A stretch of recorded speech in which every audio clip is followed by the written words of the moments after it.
జీవితమంతా జీవించదని కొరకే, నాకు ఉన్న సమస్తము అర్పించేదని సేవలో.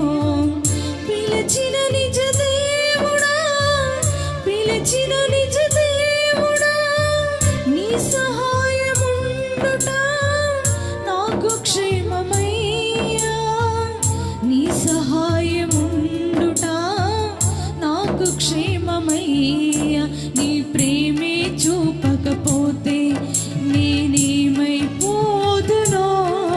నీ కృపయే లేకపోతే నాకు ఊపిరి లేదయా. నీ ప్రేమే చూపకపోతే నేనేమైపోదునో, నీ కృపయే లేకపోతే నాకు ఊపిరి లేదయా. కరుణ గల యేసయ్యా, ఈ జీవితానికి నీవే చాలు.